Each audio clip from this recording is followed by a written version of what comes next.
that fiber, it's in the ground, it's going to stay there. It's going to be doing a lot of really good work on the communications front for a long, long time. Welcome to episode 395 of the Community Broadband Bits podcast from the Institute for Local Self-Reliance. I'm Lisa Gonzalez.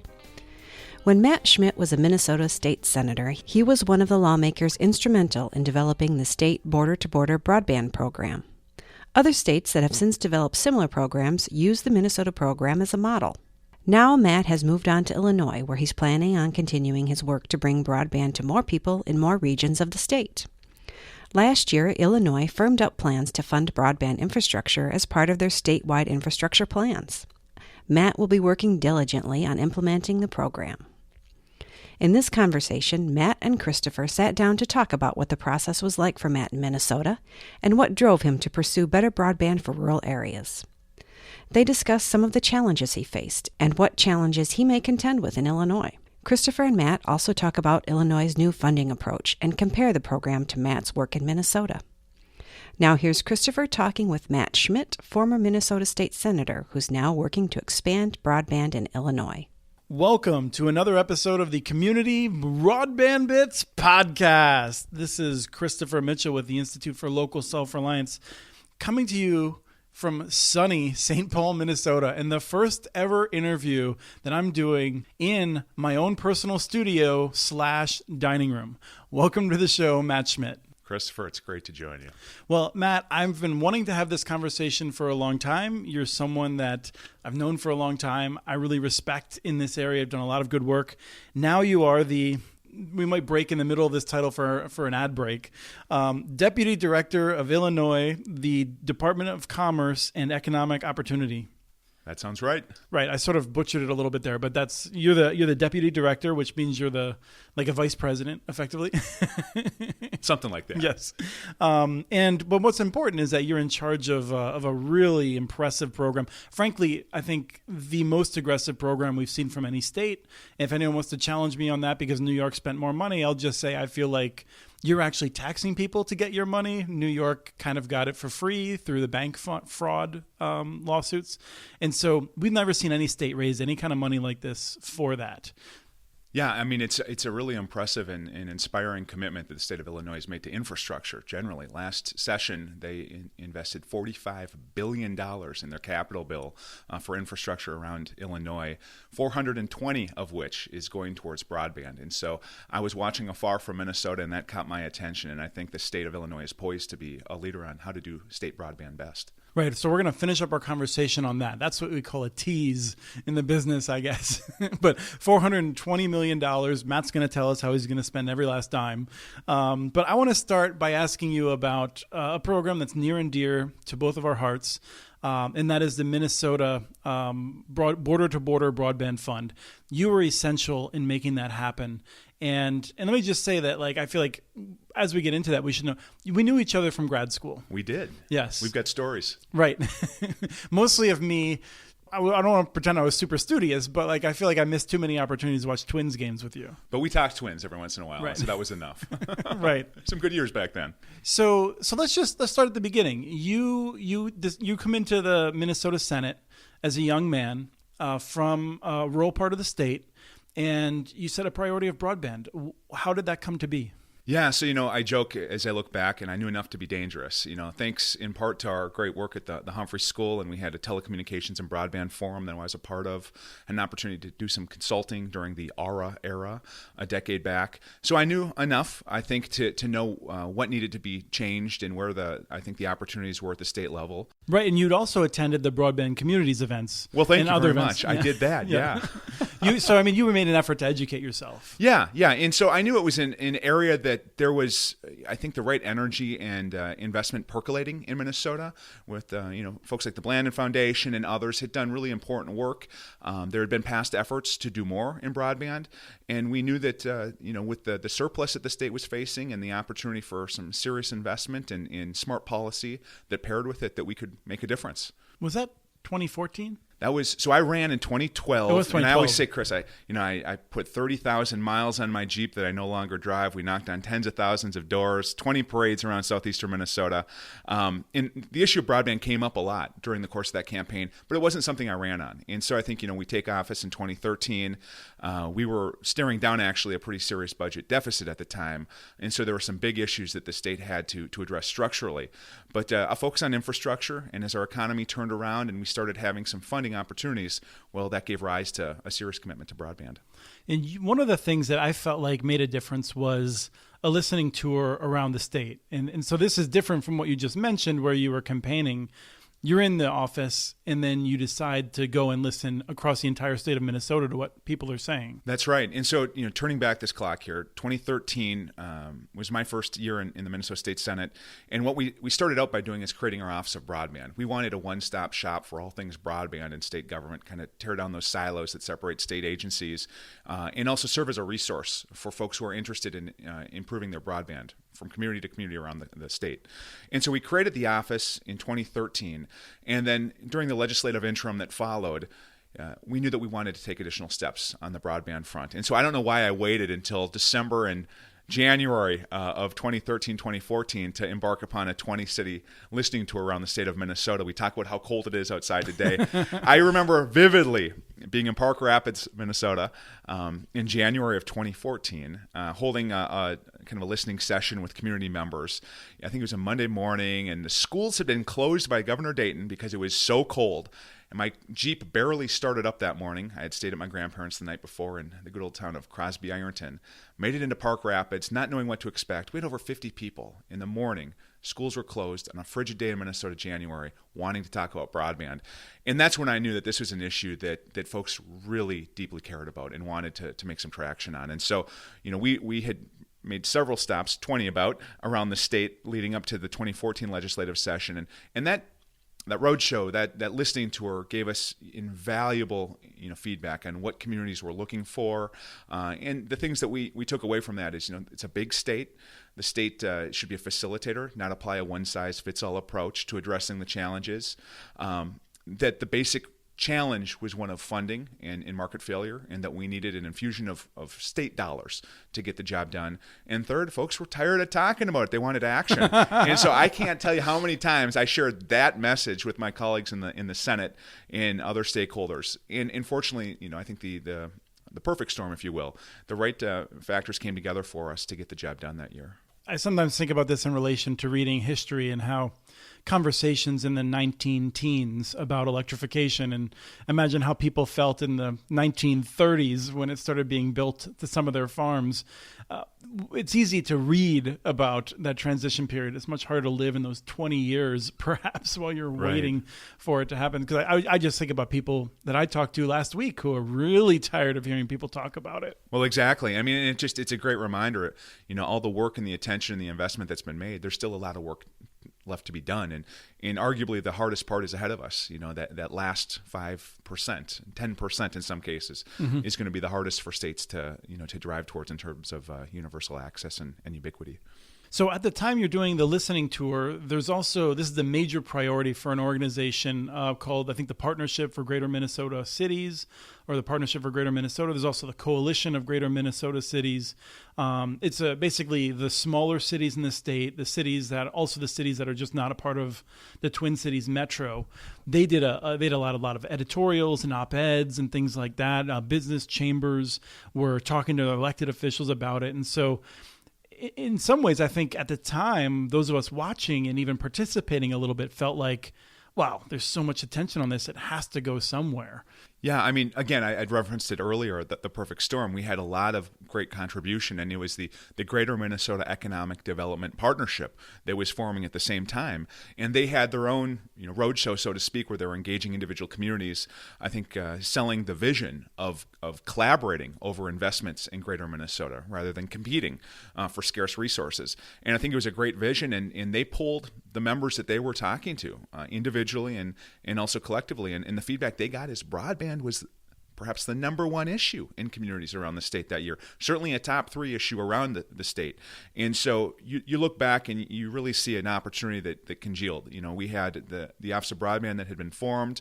Minnesota had turned the corner on a decade of running deficit after deficit. So we were looking at having some resources available, not only to balance our budgets, but also to invest in critical infrastructure. And then you have the interests around the state. You have Blandon was doing what they've done really well for 15 years now. You had the partnership that had formed to engage communities around greater Minnesota. And then you also had the work of the governor's task force that was shining a light on some recommendations. And for far too long, those recommendations just sat dormant in reports that were issued annually. And fortunately, we had an opportunity in 2013, 2014, and the years that followed to actually do something with all of that. I feel like the natural conclusion of what you've been saying is, and so everyone was really focused on making sure we got a really strong bill through to create a broadband program. And yet that's not how I remember it. Yeah, I mean, here's you look back, it's kind of like history, right? You look back and you say, oh, it's so neat. This was tough. And, right now I think people around the country look at Minnesota's Office of Broadband and our border-to-border broadband fund as being nation leading. And in other states, I think to their credit, have emulated what we've done in Minnesota and maybe taken it a step farther. Certainly that's what we want to do in Illinois. But I think you look back, it was tough sledding. We had industry opposition, certainly skepticism among maybe some more senior members of our legislature. And so it wasn't a slam dunk. We had to work really, really hard. And I can remember in 2014, appealing to the governor's office, hey, Governor, you're going to have a supplemental budget this year. I think $100 million is the right investment to make. And in the governor's office, and at the time he was Governor Dayton and Lieutenant Governor Tina Smith, very interested in what we were talking about, very sympathetic. But this was not included in their budget. And so that was a blow. But fortunately, we were able to build momentum moving forward. And that first year, we got a down payment on that $100 million. We got $20 million. And so we cracked open that door. We got our foot in the door. And I think looking back, every dollar that Minnesota has spent on broadband has been a great investment. And I think the one regret I'd have is that we haven't done more faster in Minnesota. But the fact that the office is open, doing great work, and the fund continues to be funded is a testament to its staying power. I would really emphasize that bit about not having wasted any of the money, because the program was designed in ways that I think are really intelligent. And some states haven't taken that and understood the value of that in terms of making sure that anything that's funded by the state, usually it's match funding. It's all match funding. But anything the state spends money on has to be upgradable to 100 megabits per second. Symmetrical, which means you're investing in long-lasting infrastructure. Exactly. Whereas the federal government has spent a lot of money, billions upon billions of dollars on infrastructure that is obsolete before it's even turned on. Unfortunately, that's right. Now, I'd just like to say that I actually think that was one of the things that my ideas originally that made it through, because I was working with some of the folks that were brainstorming on how to design a program like that, and so I take a little bit of pride in that authorship. I think I say that knowing that I probably wasn't the only one, but that's something that I think we really got right, and I'm really excited to have been a part of that.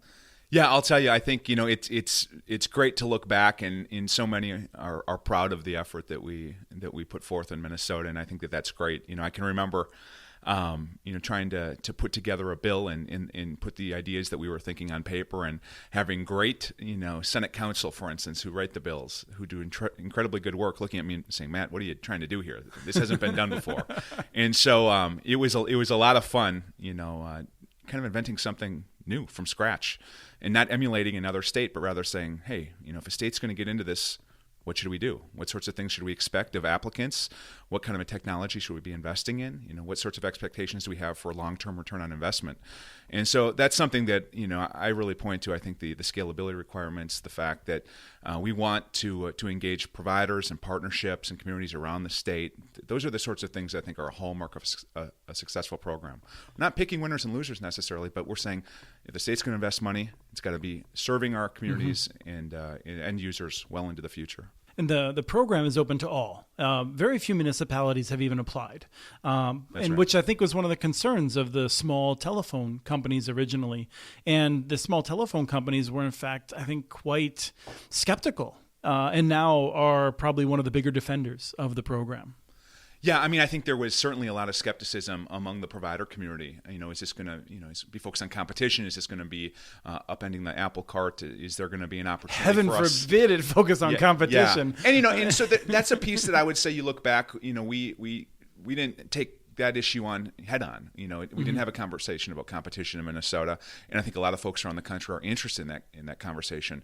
We were much more focused on ubiquity and making sure that every last home and business and farm and community anchor institution gets connected.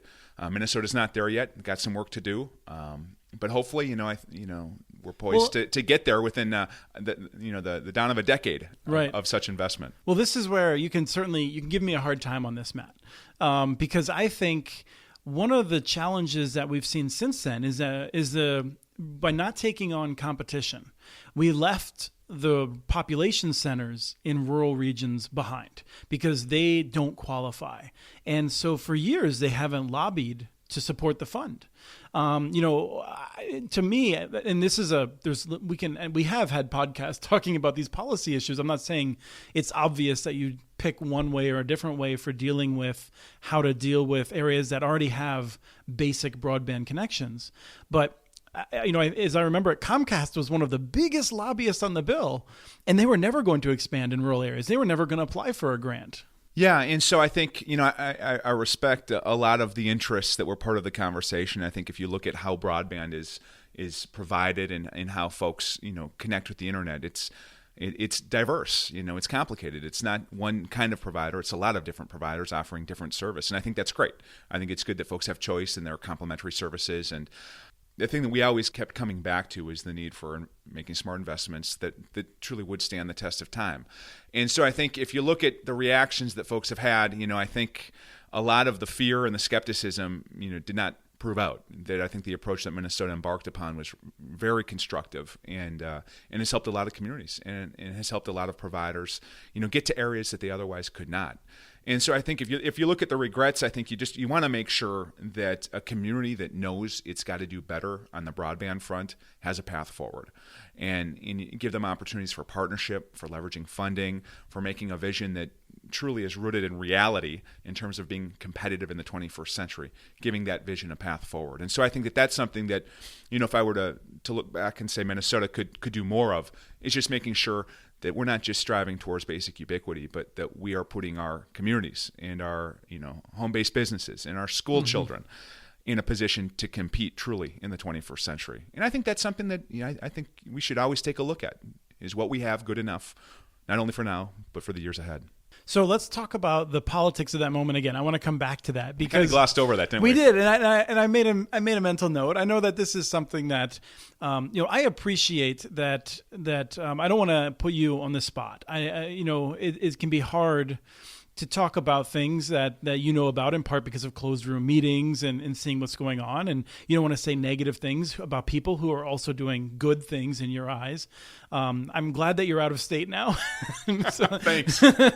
Just in the sense of being able to talk about this sort of thing. And I mean, frankly, I think you're one of the best people that I could imagine to do the Illinois program. So I'm thrilled about that. That's sort of where that was coming from, as opposed to I wish you lived 400 miles away from me. Well, thanks for clarifying. I was thinking you're saying that Minnesota just isn't big enough for the two of us, and maybe that's true. Who knows? So the point I want to get to, though, is as someone, I didn't follow this as closely. People like Chris Henjum, Tim Flaherty, Dana McKenzie was even, she wasn't even in the broadband office yet, but was like a person who was thinking about this and how to shape the program. And then she was in the broadband office, and she was still playing that role of trying to think then with her state hat on. And if people who aren't familiar, Dana McKenzie, I think, is one of the main reasons for the success of the program. But my point is just that there was a lot of people who were working very hard because leadership of Republicans, leadership of the DFL, neither of them wanted to prioritize this. I think most of them were hoping you would just quiet down and go away. Yeah, I think probably on multiple fronts that may have been the case. But, we knew that we were right on this issue, and we knew that there was a need for investment, and that just simply, waiting for the market to take care of it, we were going to lose decades. And so, I look back now and I say we absolutely did the right thing. and we have a lot to show for it. But at the time, there was a lot of skepticism. And where does that come from? Well, I think God bless them, but industry is very well represented at the Capitol in St. Paul. And I think at the time I was counting, scores of lobbyists, and I know over time that number increased. And I think the point isn't that they were hurting our chances or undercutting our effort, but there are narrow parochial interests that are represented a lot of times. And so if you're talking about, my legislative colleagues, they were getting one message typically on broadband, and they weren't necessarily having constituents come to the Capitol rallying around broadband. We learned during the time that it was a top 3 issue for a lot of groups around the state. But if you've got your day on the Hill and you're going to talk about healthcare access or education, rural transportation, broadband might not come up in every conversation. And so that's something that we've seen change over the years. The Minnesota Rural Broadband Coalition has taken off, and I think that's certainly added value to the conversation around the state. But you look at the setting that we had in 2013 and 2014, a lot of what lawmakers knew was based upon their conversations with lobbyists, representing a very narrow kind of perspective and interest. And that's just the way it works. And so I think in this issue and other issues, I think it's a challenge for lawmakers to just make sure that you're getting a diverse view of the landscape, that you're asking your constituents about these issues, your community members, your community anchor institutions. I have without a doubt confidence that if folks took the time to talk to their local libraries or their EDAs or other folks who are on the ground really close to these issues, they would know that the broadband is a top ticket issue. And one of the anecdotes that I just loved is on this listening tour, we talked to a lot of real estate agents, and they say, Matt, it used to be in Minnesota, the first question that a family would ask when moving to a new town, how are the schools? And they said, that's still an issue that comes up a lot. But typically in rural Minnesota, the internet access, and if it's available or not, is the first question that's asked. And so that really was eye-opening when you think of, wow, that's on the top of minds of families as they look to raise their kids and locate in one part of the state or another. It just speaks to, I think, the different aspects of the conversation, and that if you're just talking about the issue from one perspective and that of the industry, you're going to get one piece of a very valuable conversation, but you've got to round that out with on-the-ground perspectives in your communities. Let me ask you, and this is a chance for you as a Minnesotan. It's hard. I grew up in Pennsylvania. It's easy for me to toot my own horn, but Minnesota, they drum it out of you at an early age.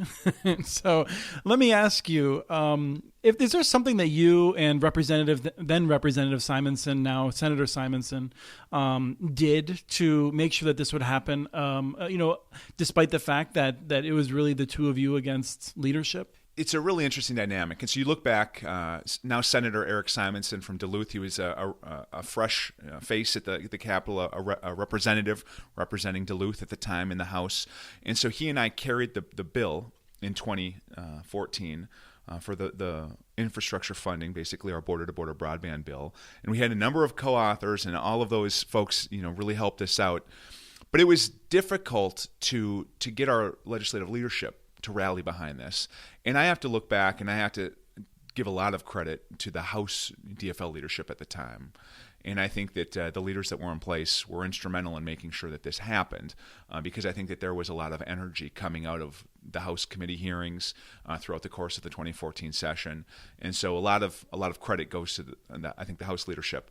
On the Senate side, it's kind of ironic because we had a leadership structure that was very heavily tilted towards rural interests. Unfortunately, Senator Bach had most of his constituents had decent broadband at that point. And I just have to say, I don't.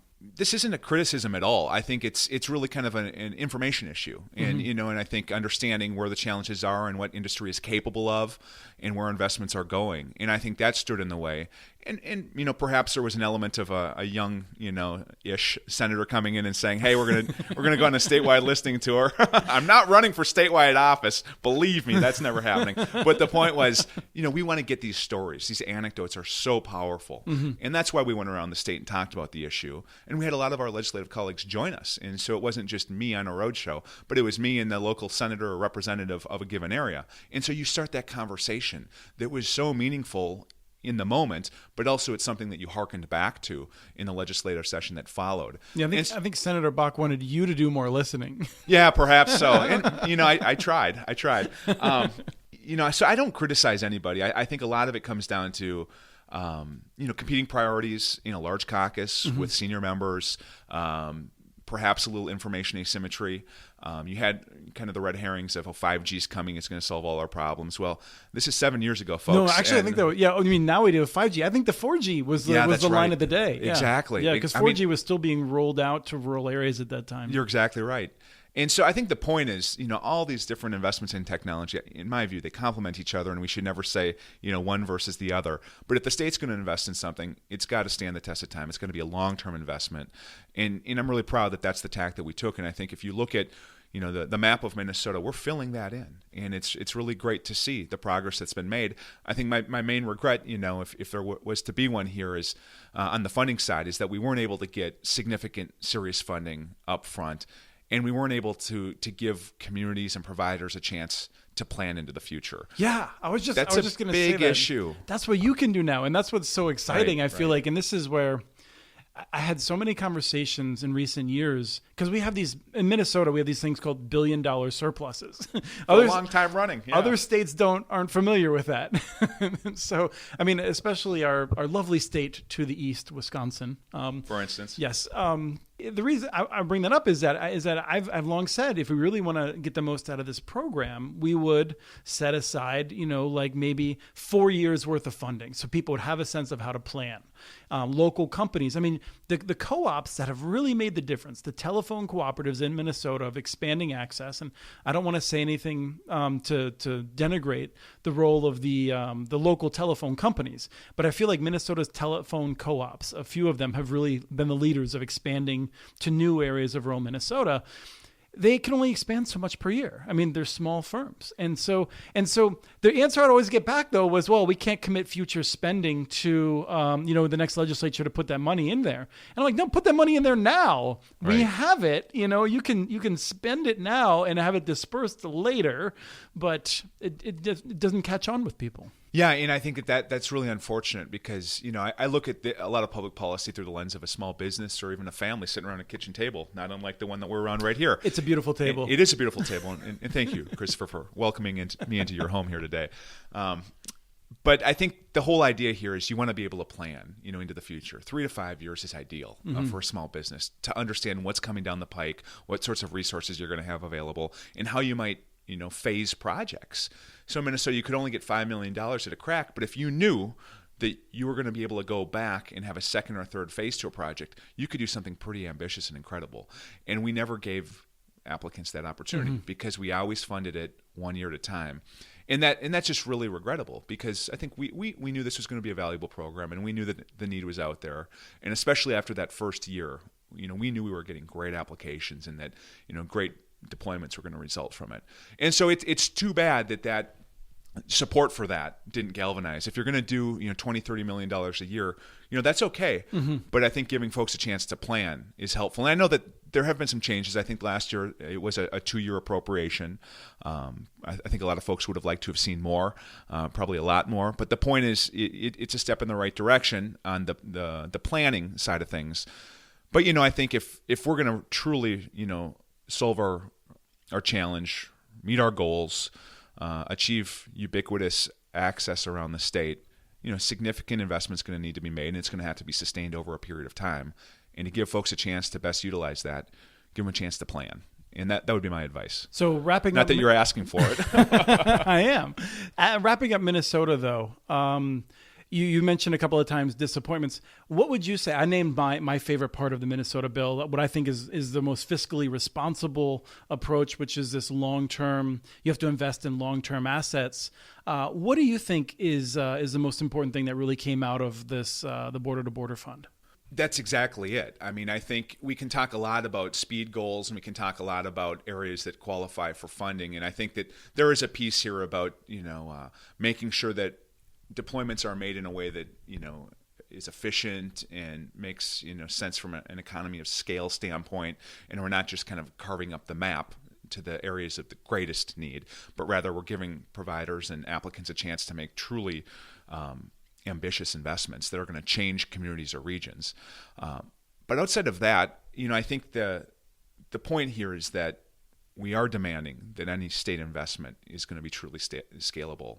And so it doesn't mean that you're precluding, certain providers, but it means you've got to be creative in terms of how you leverage those state dollars, and that the way you apply those state dollars to your projects has to be in a way that will serve a community, a provider, those using the internet well into the future. And so that's the takeaway. And I think if a state asks me how to do it well, there's a lot of things that we can say. But it's just, hey, make sure this is an investment in infrastructure that's going to be with us for decades to come. And I've said this a lot, but short of an overzealous backhoe operator or something like that, that fiber, it's in the ground, it's going to stay there. It's going to be doing a lot of really good work on the communications front for a long, long time. In 2016... Oh, you are 2016. Oh my gosh, the memories of 2016. There were some surprises nationally and That's locally. That's an understatement. Yeah. I want to ask you about this as we transition into Illinois. I want to find some salt and rub it around your wounds. But one of the things that we saw, Wisconsin, for instance, in the rural areas, went from leaning red to deep red. You came from a district that I think was pretty much on the fence, and they would trust someone who was from the DFL, but also respected the hunting and fishing desires and the fact that they might lean a little more conservatively on environmental issues or something like that. I have a concern that I feel like the Democrats have decided that they can just win in the suburbs and they don't need to reach out to rural areas. And so as someone who came from there, I don't want to miss this opportunity to say, Are we missing out on opportunities by a strategy which has one political party kind of writing off a lot of rural areas? Well, I'm not going to criticize Democrats in the minority in looking at the electoral map and how to get to a majority. I think that is your first goal, is you want a majority. You look at the situation Minnesota's in right now and the progress that can be made on a number of fronts if the Senate were to flip again, for instance. I think that's true. And I don't want to weigh into the politics too much here, but I think the point is, I think our politics are a lot better when you've got parties competing all over the state. And what I really regret over the last few years, basically from 2016 on, but the lead time to that was longer. 2014, you saw some of the makings of this trend, and in other states you've seen it long before that, where the blue urban areas get bluer and the red rural areas get redder, and that's really regrettable to me. And that's the thing that I absolutely loved about serving in the state Senate the most. Not only did I have a chance to represent my hometown of Red Wing in this beautiful, swath of southeastern Minnesota, bluff country, trout streams, you've got the river, you've got some rich ag land, and some great state parks.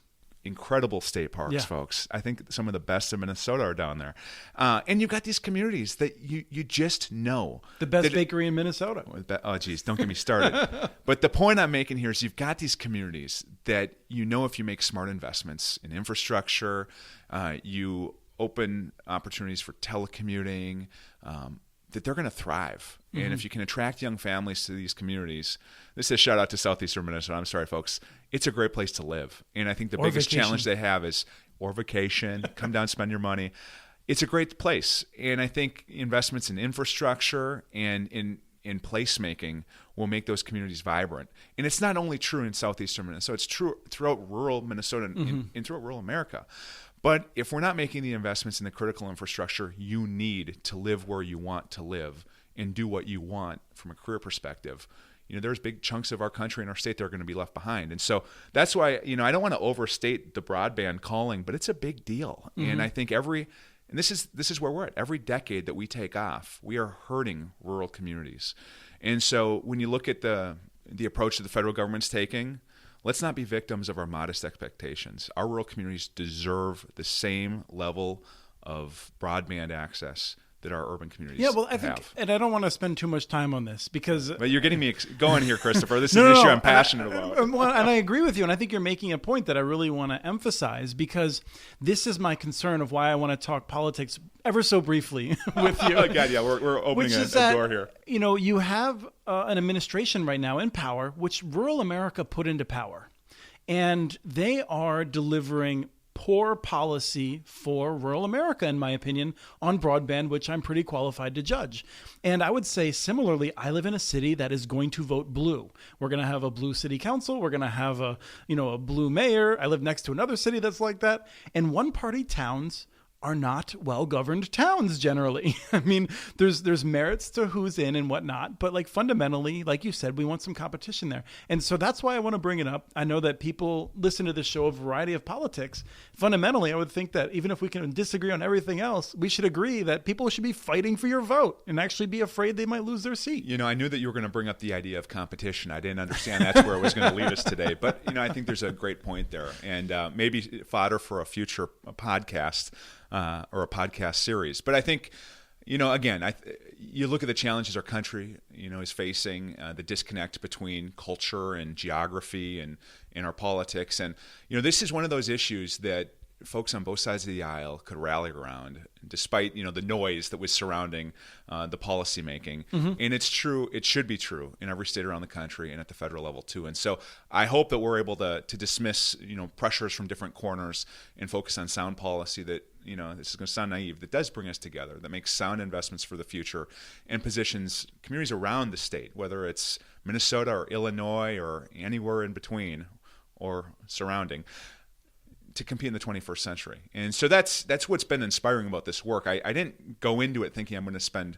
a decade of my life on broadband. You know, I'm more of a transportation guy, to be honest. And this goes back to my Humphrey School days. I've spent way more time on transportation projects consulting over the years than I have on broadband. But this is one of those areas that you realize, well, first there's an intersect. You know, when you look at the movement towards smart cities and telecommuting and you know, congestion management, intelligent transportation systems, but also it's a great example of smart infrastructure. We invest in it the right way, it's going to serve us well into the future. Well, that brings us to Illinois, where, I mean, you talk about good policy, in my opinion at least, not everyone likes to see raising taxes, but bold leadership to say we need better infrastructure, both for transportation and for broadband.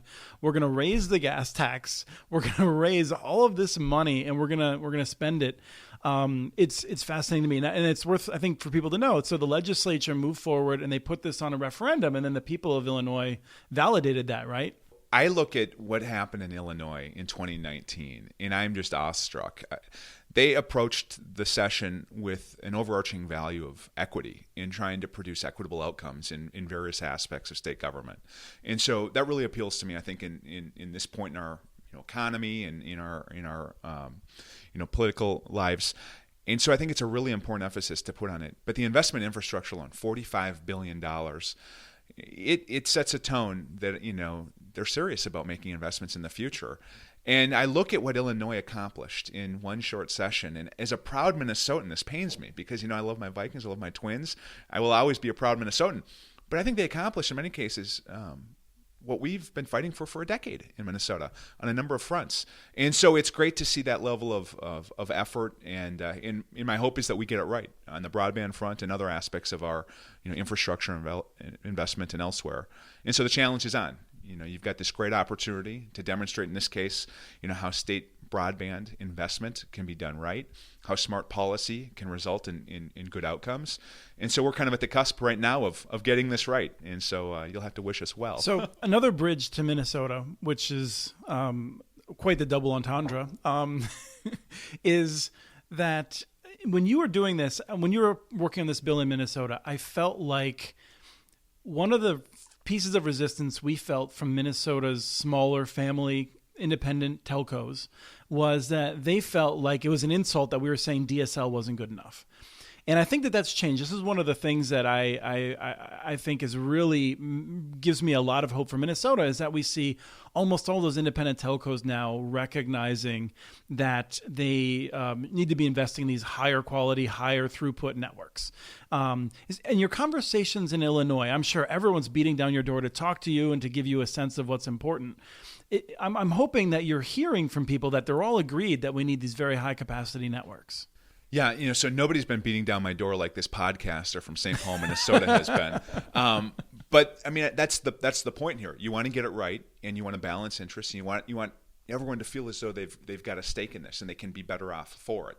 And so that's been a deliberate approach that we've taken in Illinois. And I don't want to say that we've been perfect with it, but if there's a public hearing, or if there's a meeting, or if there's an opportunity to talk about the vision for Connect Illinois and ways to make it work, you know, I want to lean into that. I want to be part of that conversation. And so that's kind of how we framed this investment we have $50 million, a grant window that opened up recently here in early February. It extends through April 3rd. And so we've got about 8 weeks for applicants to put forward their best ideas on how to leverage this first $50 million. That's what's great. The first $50 million. The first $50 million over a period of about 2 months. Minnesota has spent, since you were pushed that bill through, has spent on the order of 70, 80 million, I want to say. Well, no, it's over $100 million the state's invested. It is, okay. And I think that they've... Shows what I know. The years go by, I think. And so prior to the last legislative session, your number was true. Mm-hmm. And so... but Illinois is catching up fast. Well, yeah, Illinois, by the end of the year, we may have outdone Minnesota. And so that's a challenge to my my friends and family and folks in Minnesota. We're coming after you, up your ante here. But I think the point is Minnesota's done so much well on the broadband front that we're replicating a lot of our effort towards that. And so we want to borrow from what has worked in Minnesota. We're certainly putting more funding on the table at the outset. We're giving communities and providers and partnerships a chance to plan, which is critically important. But as we mentioned, the scalability piece, the expectations, the partnerships that we're trying to promote, I think the commitment, as you'd mentioned, that Minnesota's Office of Broadband took in being a resource for all folks who are interested in broadband and being a constructive voice, that's something that we want to replicate. And so it's a lot easier said than done. But my goal is that in addition to proving how a state can do this best, that we also leave a lot of the stakeholders who are involved in broadband feeling really good about the process, that their voice is heard, and to the extent that we're able to evolve our approach to this competitive matching grant program from one funding round to the next and get better along the way. That iterative process is something that I take really seriously. And so I think what we'll be talking about in a year or two might be very different than what we're talking about right now. But the point is, come back to this. We really believe that competitive matching grant funds work at the state level, that adding value to federal investment is the only way to guarantee that those federal investments are going to stand the test of time. So we want to be able to do that. And I could go on and on here, but I think that that's the tack that we're taking. We feel really good about where we're at right now, but it's something that we're going to have to be very intentional about every step of the way. For people who weren't paying attention, what you just said is actually fairly controversial in Washington, D.C., about being able to add on to federal funds. So right now there's this big, I would say, pile of confusion at the Federal Communications Commission regarding the Rural Digital Opportunity Fund, which is the new Connect America Fund program, which was the old Universal Service Fund. Every administration has to change the name to put their stamp on it, pretend it's brand new investment. But the point is just that in the rules, all of a sudden, without it being properly noticed and commented, I would say, we saw this idea that, and areas within states that are getting state funds are not eligible and retroactively could not be eligible for these high cost funds from the FCC. And so let's ease into it. Now, what is your reaction to this concern from the FCC and this proposal that they basically not allow you to subsidize an area that they've decided to subsidize? Well, first of all, I want to approach this conversation, constructively. Right. I think there's a lot by the time this runs, it could be different. And so this is a very live conversation right now. And I just recently spent some time talking to folks at FCC, and I think we're trying to get a handle on what exactly is proposed and what's next. And the point is, hey, this is an election year, and it looks like the October 22nd date they have for the auction isn't a coincidence. And so that's the context we're operating in here, and that shouldn't surprise anybody. But I think from my perspective, we want to make sure that these investments are smart, because from the state level, we absolutely need federal funding to meet our goals. There's just not enough funding in any state that has significant need on the broadband access front to do it alone. And so you've got to have that state-federal partnership. You absolutely do. And I would just say that I would like to note you're saying that from a state that's putting an incredible amount of money aside and a state that doesn't have as much need as some other areas. And I don't want to minimize the fact that there's a lot of people in Illinois that don't have access, but you have more than average local ISPs that have made really good investments. There are other states that are much worse off than you are. So you really do need that federal partnership. Well, it's a big state. We have 246 locations eligible for RDOF funding, and we have a lot of great providers doing really good work. But the challenges with broadband ubiquity, and it's a lot of challenges with putting business plans together, the return on the investment, population sparsity. So without getting into that, the challenge is there in Illinois. We've got a lot of great partners. We've got a lot of great opportunity with leveraging federal funding. But we put $400 million on the table, and that's not going to solve the problem overnight. We've got to go. We want to at least double that. And in fact, to solve our challenges, we got to be looking at a leveraged investment of $1 billion plus. Well, how do you do that? Well, you can get some matching funds from local communities. You can get some matching funds from the providers who apply for your grant funding. You can get investment that's made outside of any grant fund, which happens every day, which we really, really appreciate. But you also have to look at the billions of dollars that Washington is and will continue to invest in broadband and how to get the most out of that. And at a minimum, states should be able to work with federal funding recipients and add value to those projects so that 25 by 3 becomes 100 by 20 or gig, scalable. And that's the point that we need to make. We shouldn't be limiting any of our communities around the state of Illinois or of Minnesota or anywhere around the country in terms of what they can get long-term from a public investment. It's just so foolish to set our expectations that low. And so I really hope that, here we are in February of 2020, that there's a conversation that ensues about how to get this right, that we've got a new era of state-federal partnership over broadband funding, because there's a lot of work to do. And from a state perspective, we absolutely need the federal investment, but we want to be, more active partners in this investment. And I think there's a long ways to go in fully leveraging, I think, a state commitment with a federal commitment to optimum benefit. And so I think it's a start of that new conversation. So stay tuned. So last question is, and I don't want to put you on the spot too much here, but we had Governor Dayton, who I felt really wanted to bend over backwards and make sure he didn't upset Comcast. Governor Walz has disappointed me a little bit in terms of the focus on rural broadband. What's it like working with the governor of Illinois? I have to tell you, I have great respect for Governor Dayton and Governor Walz. And I do too. I just have a disagreement with them on broadband priority, I guess. That being said, right. I'm really impressed with the governor in Illinois. And not only did he lead on the infrastructure investment that we talked about, the historic $45 billion that was put forward to capital investment in 2019, $420 million of which is going towards broadband. But he's engaged on a week-to-week basis. And so we've had a chance to sit down and talk broadband more weeks than not since I've been there. It's on the calendar every week, and something might come up on his end or my end. But we're talking broadband with his team in our office, and that level of engagement's inspiring because, this is somebody who wants to see this done right and who's going to be proud of this investment and what it means to Illinois. And he knows that every corner of Illinois ought to compete in the 21st century. In order to do that, you've got to make smart investment in 21st century infrastructure like broadband. And so it's been truly inspiring, and that's the thing that makes the job really rewarding every day is knowing that you've got a lot of folks throughout state agency, in leadership, communities around the state, and hopefully a great cross-section of our provider community that are excited about this effort, that feel like we can all come out as winners if we do it right. And so that's kind of we're at the dawn of this investment, and it's a really neat place to be at. And I hope if we talk a year from now or whatever it may be, that we feel equally inspired. But it's a lot of work ahead, but we're looking forward to it. Good, and I think it's worth just noting that the things that Governor Dayton achieved in Minnesota, leading us to this path of billion-dollar surpluses, is notable, and so we can have disappointments and disagreements with while recognizing someone's record. Much like I think every vote that you took was terrible, except for those on broadband. No, I'm just kidding. Some may think that. Who knows? Oh, I'm sure some do. But Matt, I've wanted to have this conversation for a long time. I really appreciate you coming in to share those lessons learned, and man, I'm excited to see what Illinois does. Yeah, stay tuned. It's a fun time, and thanks a lot for having me over today. That was Christopher talking with his friend, fellow broadband advocate, and former Minnesota State Senator Matt Schmit.